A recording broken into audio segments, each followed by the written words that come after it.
Hey everybody, welcome to PPR Podcast number 165. My name is Rudy. I work the show, but the star of the show sits to my right. His name is Grossman, Bert Grossman, formerly an NFL first-round draft choice, now working for the San Diego Strike Force with about 8 other jobs that he has, and also co-host of the PPR. Would you like to introduce our special guest? I would. Coach Will Gray from Hoover High School. There he is, and just like that, he appears. Coach, welcome to the podcast. Thank you for having me. I appreciate it. Well, how busy are you in the month of May? Everybody else seems to be involved in spring ball. Does spring ball exist at Hoover High as well? Spring ball does exist. We start today at 4 p.m. And what does that consist of in the modern era? Are you allowed to hit in spring, or is it just shorts? What happens? Shorts, T-shirts, a bunch of individual training. We're working on a lot of technique stuff this spring ball. We'll be installing a new defense and kind of just getting better on offense, but a lot of technique stuff. Coach, I saw you're uniquely qualified for this. I always go off different subject. The basketball player to the football player. You know, on social media, that's the big thing. I can take 30 guys in the NBA can play football, but no football players can play basketball. You coach basketball and football. You played both. I don't know if I agree with your take this morning, but explain that to me. So, I coach basketball and football. I definitely, I lost my train of thought. It's because it's not true. What did he say? So, NBA players. I know, or all of a sudden they could play in the NFL. What does Coach say? Will seems to agree with him. Was that on Twitter? No, I was on Facebook, wasn't it? Was that on Facebook? NBA players can play football. Can. They can. Well, Antonio Grace would be the 90s. argument that they can. I mean, they're too big. soft. They're too soft. Antonio Gates is a Hall of Famer. I know, from that era, yeah. I mean, if you watch 90s basketball, you absolutely could. But today's game, you couldn't. No way. Why? Derrick Henry, because you can't even take a charging foul. You're going to take Derrick Henry coming down the middle? See that, Will? And here's the funny thing. I'm not even a huge LeBron fan, but can you imagine LeBron coming across the middle? Are you trying to hit that? I'd hit that, but I played. yeah. Well, I don't know that he would take the head, coach. Yeah, it wouldn't go well for me. I thought he was a soccer player for half his career. But I get your point. Remember, a lot of NBA players today were all-state football players back in the day. Mm-hmm. Iverson, yeah. No, I agree with that. I mean, back in the day, it used to be when the NBA was tough, you could take any forward and make them heavyweight champion like that. But I don't know if they're that. I think they're kind of. So you think the NBA's gotten soft? Well, so's the NFL. So you know what? I was going to say the NFL is basically. That's why they were survived, because the NFL ain't what it used to be either. Yeah, exactly. I mean. Well, but I would argue that the NFL got that way because of the athletes got so big and so fast that so rich. It became dangerous to play football the way it was played back when it was a bunch of 240-pound guys. Now it's 340-pound guys, and the game, the physics of it is simply too dangerous to allow maiming. And I mean, that would be my argument. I'm going to bring up your JV career one more time. I promised I wouldn't. I just think it's not the game that. It isn't, yeah. Either one. All right, but this is why we have to use shorts and T-shirts for spring ball. Yeah. All right, Coach, you have our profound respect because, as I'm going to write in an intro later this morning, you talk about wins and losses, and that's one measuring stick for a coach. But I think the far bigger metric is the impact they have with the young men that they coach, their campus, their community. And on that scorecard, Coach, you are in a league of your own. Not only have you done it at Hoover, you did it at Kearney, and I've had a front row seat for all of it. So I want to congratulate you on that. And two, say what an honor it's been to watch it from a front row seat of the PPR. You're a very special human being, and I'm curious, when you see the schools with all the facilities and this, that, and the other thing, and the nonstop, five-star athletes that come cruising through. I mean, they don't live in your world, do they? They don't get it quite like what you have to deal with. No, and for me, I understand, right? Like, everything is not for everyone, and there's some great schools out there that's built tradition and powerhouse programs. And I understand, players want to go to the, Lincoln and Helix and Cathedral. I get that. I mean, if I had a 5-star son, those are some of the places that I probably would start with as well. My whole point, and even my post last week, had more to do with those are not the only schools that can get your kids out. Those are not the only schools that your son will be seeing. If you build it and put them in the right system, colleges will find them. That's what they get paid for. Hey, come find the kids that can play at the next level. So I'm just saying that you don't have to go to 5 or 6 schools in San Diego to make it happen if that's your goal to play at the next level. Yeah, I agree with that. And I coached at Hoover and loved that place. It was probably my favorite place I ever coached. But, I see a lot of these kids and they think if you don't go to school, you won't get found. That isn't the problem nowadays. The parents don't realize it's the grades. It's like if you don't take your grades seriously, then you're not going to be found. It has nothing to do with the school, I don't think, at this point in the game. Expand on that, Coach. Well, in my post last week, the one thing I said was, number one, you take care of the things that you need to take care of. Number one is grades, right? With all the scouts, all the tools that you can use for recruiting, all the social media, everything out there. But the first thing obviously somebody's going to ask you is, what's your grades look like? And in the college world of recruiting now, where it's recruit to win now, the opportunities are less. They can't miss on the guys that they get, especially if they're getting a high school guy versus a portal guy. So they got to have the guys that can be dependent upon in the classroom to take care of business and produce on the field. So the first question they're asking is, what does his grades look like? Is he a dependable person? Is he somebody that can thrive at the next level? Or does he have mediocre grades and he's sometime here, sometimes there? So that's the biggest thing. The biggest thing is take care of your business in class. That way you maximize your opportunities for where you're going to be recruited at. Don't take any schools off the table by your grades. Take care of business in class and leave all your opportunities open, because not everyone's D1, not everyone's D2, not everyone's D3 or NAI. It's whatever opportunity presents itself. You got to be the reason. You got to be able to say no to the opportunity, not the opportunity to say no to you because you can't do it in class. That sounds very much like Nick Barnett's Instagram post. It echoes the exact same themes. I think more people say that, the more likely that message is to get through. So I applaud you for that, Coach. Hey, Coach. Can I ask you, do kids hear that? When you deliver that message, do kids hear you when you're saying that? They're picking it up. I think when we first got to Hoover, and it was something that went in and went out the air.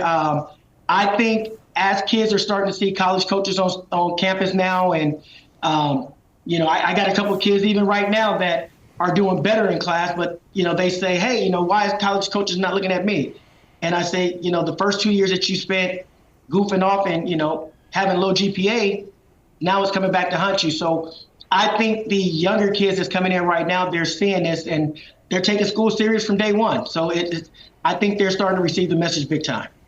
Hey, when I got there, Hoover was so unique, and I want to get your take on this. So I had a kid, Jaquil Bradford, remember he won the Iron Hog? The interesting part about him was I get to Hoover, and I came from St. Augustine's or Mater Dei or places where they play football. Hoover didn't have, in the area, any youth football programs. He didn't know how to put shoulder pads on and never played football before.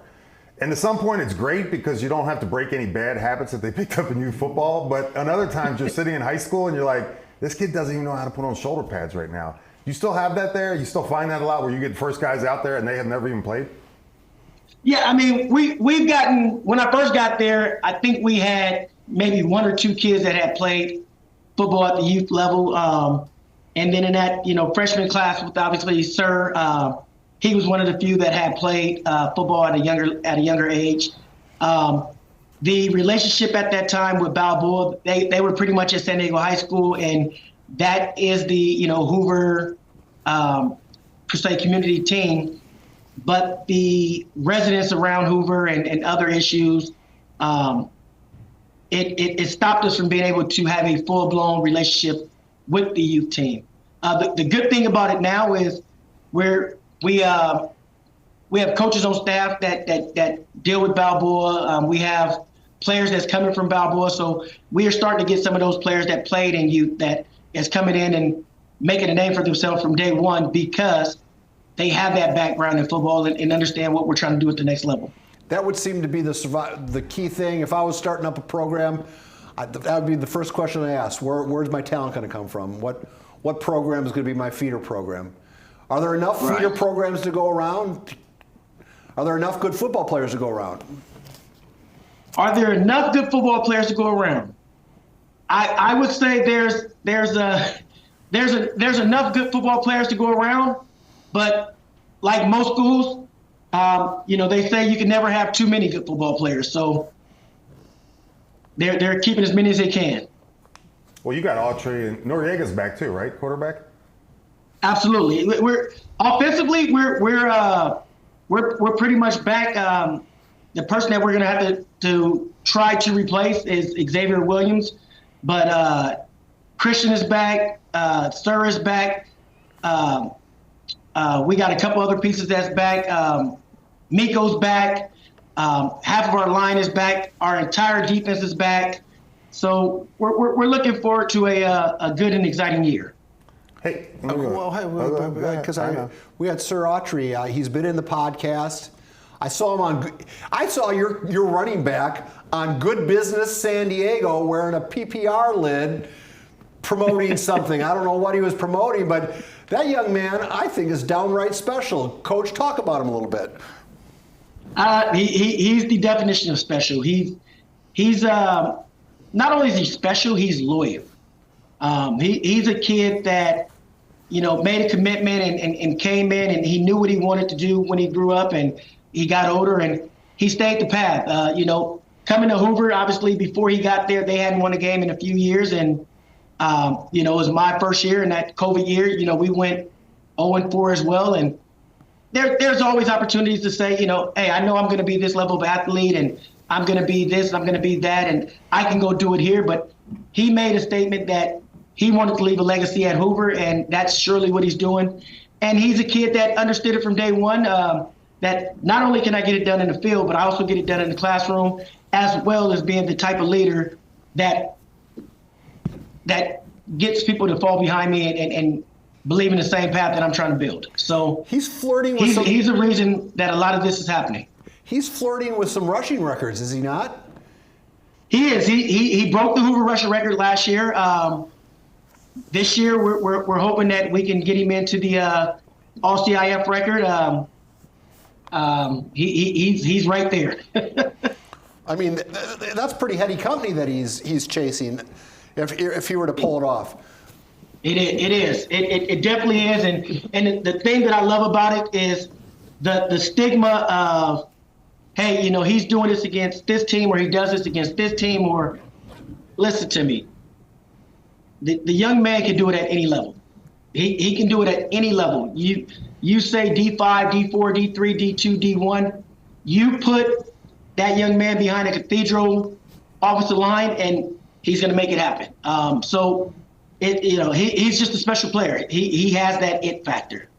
What do you think about that, Paul? Oh, well, I know you're a big fan of his. I'm actually a big fan. So, and the fact that he rocked our lid on that good. He's getting on that podium early.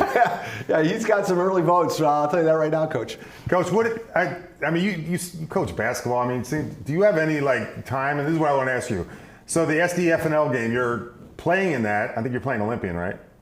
But you also have 2 days that you're hosting it. How much do you have to do on campus to help Ruben and Montel as far as the hosting part, or they pretty much handle all that? Ruben and Montel, they do a great job of taking care of the things that they need to do for it. I open the gate for them, and they take over from there. I'll tell you the funny thing. I got some of the greatest parents that helps me with that 2-day event. Believe it or not, it's actually Sir Autry's mom and Christian Noriega's mom. They lead the team, and they get everything together. So for the most part, I walk around with a shirt on, looking important, but not really doing much. I don't believe that. All right, so one more question here, because coaching high school football, so you have Noriega, who was close to 3,000 yards last year. Could be, a finalist. And you have Sir Autry in the backfield who needs to touch the rock too. Could be a finalist. How do you balance that dynamic? I let the defense. I let the defense do that, right? The great thing about both of those young men are they're unselfish and they understand that they just want to win. And there's going to be some games that Noriega throws for 350 yards, and then there's going to be some games that Sir runs for 350 yards. I'll give you guys a little sneak peek, and I'll say this: the good thing about it is this year we're going to get Sir out of the backfield a lot more, and my expectation is that he'll also have 1,000 yards receiving this year. Sounds like that running back out of San Francisco way back when, Roger Craig. Roger Craig, yeah. Or LT. Sounds like LT. Coach, I had some off-season. No, it wasn't this season. It was last year. I would have bet money that Verlaine was going to come be your OC, like before he got the Mount Miguel job. Was that in the talks at all, or no? So that was in the talks when we first left Kearney together. It was definitely in the talks. I think that he had some plans that he wanted to do and had opportunity that he went for, and I fully supported it. Whereas at that time, for me, I needed to be at Hoover. That's where I needed to be. And I mean, it worked out well for him, and look where he's at now. And him and I talk weekly, and I still let him know that he's the second best OC to me. So. Tell me, Coach, you said you needed to be at Hoover. Why'd you need to be at Hoover? Coaching for me is the X's and O's are great. But Hoover is a community, I grew up in a Lincoln community growing up. So Hoover for me is another community that was close to what it was at Lincoln. So there's so much more that goes into coaching at Hoover than just the X's and O's, and you deal with where's the kid going to stay, where's his next meal coming from, how do I get these emotional battles over? How do I take care of my mental health? There's so many things that goes on at Hoover that a lot of schools don't have to deal with, and for me, it gives me great satisfaction to be able to say, you have somebody to turn to. My phone is on 24/7. My coaching staff feels the exact same way. So it's just a different atmosphere, and the wins are just a plus to it. The wins are, icing on the cake. But being able to have young men that depend on you and you depend on them, and they believe in what you're putting out there, and it's great. It's a great feeling. Well, run for mayor, for Pete's sake, man. Come on. No, yeah. Well, you don't have the time to run for mayor. I don't even know what your politics are. That's the kind of stuff, you connect. And I watched the Reclamation Project. I watched you get the new. Now, correct me if I'm wrong, because my mind is mush. But you were part of the getting the field at Kearney, were you not? Were you there then, or? I opened up the field. That was my first year as the head coach there. I was at Kearney as a JV coach before that, but I did get a chance to be there to open up the field at Kearney, which was obviously special as well. So you were there, and then now the lights at Hoover, that wasn't you. That was before you, right? That was before me. All right, so I got those. I was at Hoover during that battle. So you were there for the lights. But Kearney, you were there, Kearney and Hoover, same kind of deal. Back in the day where they're mighty schools, then be it demographics, be it whatever, more schools, things faded to the point where almost programs were non-existent. And then one man, I know with a lot of help, but one man makes a difference. Tell us the traits that you employed at Kearney that you then re-employed at Hoover to take programs that were struggling to make them respectable. I would think the first thing I will say is getting the players to buy into to what you're teaching. And in order to do that, they have to trust you as a person. They got to know that you're genuine, and that when you say you'll go to bat for them and you'll go to war for them, that's exactly what you're going to do. Then the second thing is putting expectations on them. Set standards for themselves.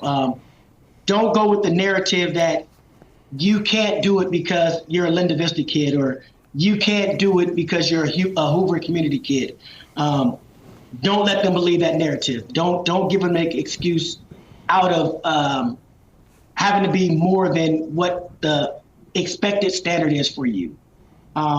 Those two things right there. And then I have fun coaching. I make it fun. I mean, the kids have fun. I mean, we have fun. I put old school music on in the locker room and let them dance and have a good time. And we get on the field and, a lot of times, the kids that watch film, I tell them, hey, you see something on film? You put a play in. You do something that you enjoy doing that works for you. So you make them part of what you're building. And it's like anything else, right? Like if you're a business and you got stock in that business, you care more about it. So with coaching these kids, I give them stock in what they're building to make them a part of it. Yeah, and it's really a unique place if you spend time there. I mean, it's such a melting pot culturally. I don't think I've ever seen a place like that. I remember I got there my first year, and we're at summer camp, and there's a big Muslim population. They're fasting for Ramadan, I believe it was, for that 2-3 days, and you have 3 days or 2 days, but they can't eat, they can't do anything. It's just, I mean, how can they perform? Well, they kind of don't for those couple days of camp. But you still have to deal with that? They still doing that, Coach? You still have to deal with that? We still got a couple that practices that and deals with that, and they take it easy during those days. Yeah. It's tough. They do what they can because they're just, I mean, no energy. No energy. Jeez. So they get through it though. But they get through it. They get through it. They do not quit. They still show up. Don't even complain. Yeah.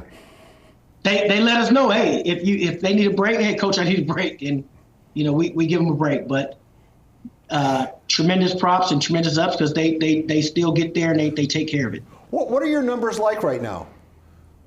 Right now we are probably sitting around 90. Holy moly, that's great. Yeah, it's congratulations. We got to a point last year where Scott Giusti and crew and the admin Vanessa over at Hoover, they went out and we had to buy 30 more helmets. Which, for Hoover, hey, fantastic. So it's been great knowing that, our first day out we had 13 players that showed up to a 6 a.m. practice, and here we are now, and we're sitting at 90 plus. And I mean, as much as I don't want to do it, this may be the first year that we actually have to cut 2 people just because we may cross the 100-person barrier. Congratulations, Coach. Coach, I don't. This is like a Netflix movie to me. So you got to tell me. So you leave Kearney, you go to Hoover. First day, 13 people show up. They haven't won a game in like 2 years. COVID's coming. You ever just think to yourself, man, this ain't gonna happen. I can't do this. We've had those days, right? We've had those days of what the heck did I get myself into? At that time, Kearney was trending the right direction. We had moved from D5 to D3, and things were going up. And it was like, here you go, starting over again. And but if I had to do it all over again, I wouldn't change a thing because, again, this year, last year, you're starting to see the progress, and it's becoming more of, it's getting back to being a football school where we're getting football players, people that comes out to play football, and not us having to go through the halls and beg people to make it to football. Recruit kids. Hey, just out of curiosity, why did you leave Kearney? What happened? Was there a reason? Was it money? What was it? It wasn't money. Obviously, we all know that San Diego Unified School District coaches, we all get the same pay, and it's no high school coach, I know at least in San Diego Unified School District, is doing it for the money. I would say that 1,000%. I want to say it was more of a difference in philosophy as far as building a program. There's certain things as a coach that you can do in the first couple of years to get the program on track and build things up. And then after that, there's things that you need to sustain and continue to build, i.e. one of them being a youth organization, right? you look at every successful program in San Diego, I don't care who they are, and in some way, some shape, some form, there's a youth organization associated with it. And there was some negative history with the youth community at Kearney back in the day, where some things happened. I think it's back in 2012, and they kind of shut the Kearney Mesa Bulldogs down. And I don't think they'll ever be ready to allow a youth organization back in Kearney like that. They'll do certain 707 and flag things, but that's just not their focus. And I understand it. Hey, that's what it is. And yeah, it is what it is. And it's never, I mean, you brought up, it's never money in San Diego Unified, because if you broke it down, you probably make what, 6 cents an hour, maybe, if that? if that, right? I mean, and I still have a great relationship. I still talk to multiple people in the admin over at Kearney, so I don't want it to seem like it's a negative thing. It's not just adversarial, okay. A different of opinion. I got it. And you drive up to Hoover and you see that Wiener Schnitzel, and you know that those people are making 100 times an hour more than what you're making running the program. Exactly, right? Yeah. So you just accept it. You're getting back to grades. Just so you guys know, if I said to you and I've been working on the PPR for 26 years, I only have a high school diploma, an honorary diploma from one school in this county. Do you know which school it is? Hoover. I'm an honorary degree, and I still have it, Coach. You're the only school that you do know it's diploma, right? It's actually the only. Everybody's got a college degree now. It's a diploma.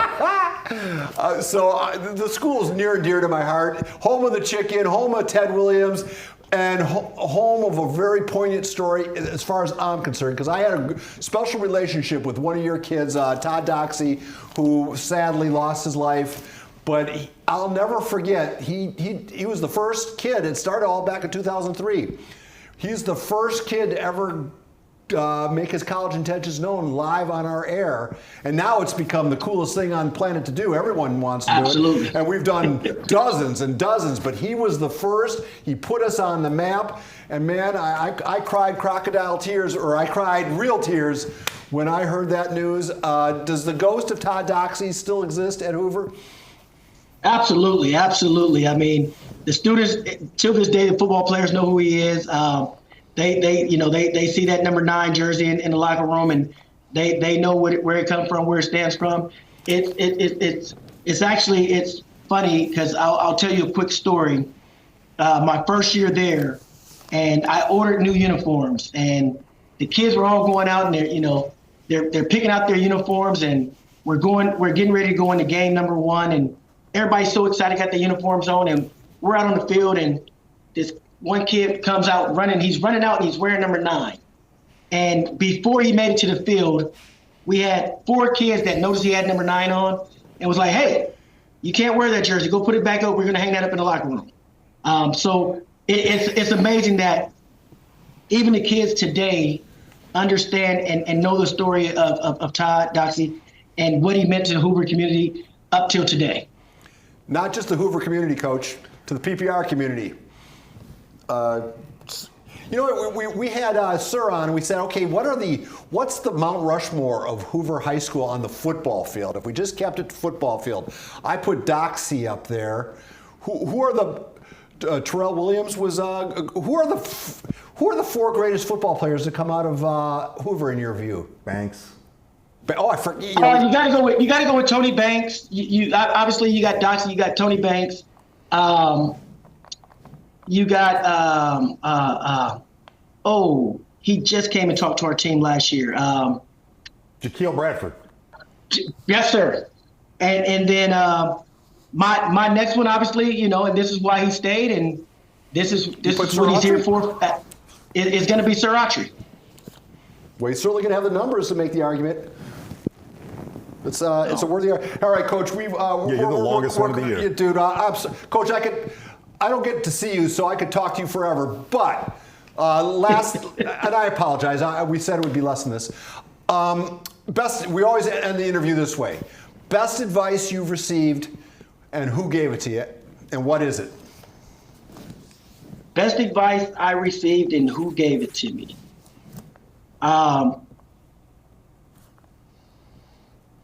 You can only be you. Nobody can be you, and you can't be anybody else. In honor of Mother's Day, that was my mother who gave me that information.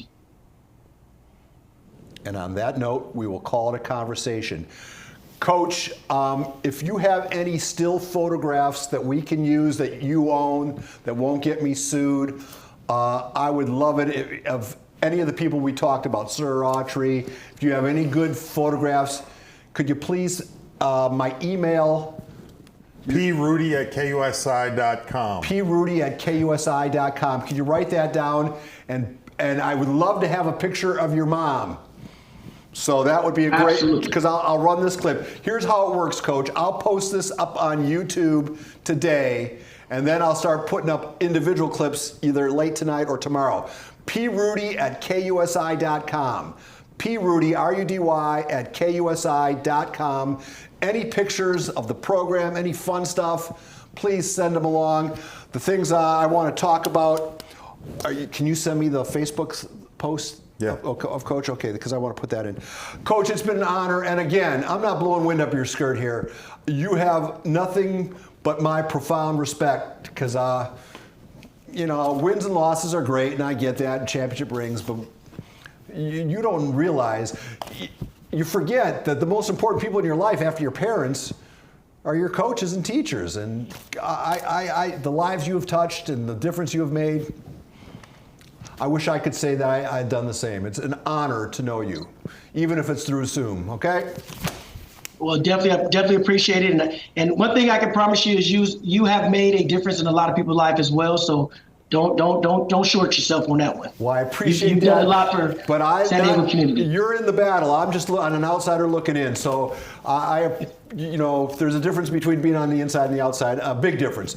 Coach, on that scorecard, if you can get those pictures to me sooner rather than later, because I'm going to start editing as soon as I walk my dog, as soon as I get home, and I'm going to be working on this for the next 4 hours. And I would love to have a personal touch if you have any pictures. In the meantime, know that you're loved and respected. PPR Podcast number 165 is over. Turn off the machines, everybody. Thanks, Coach. Thanks, Coach. Thank you. Appreciate you guys.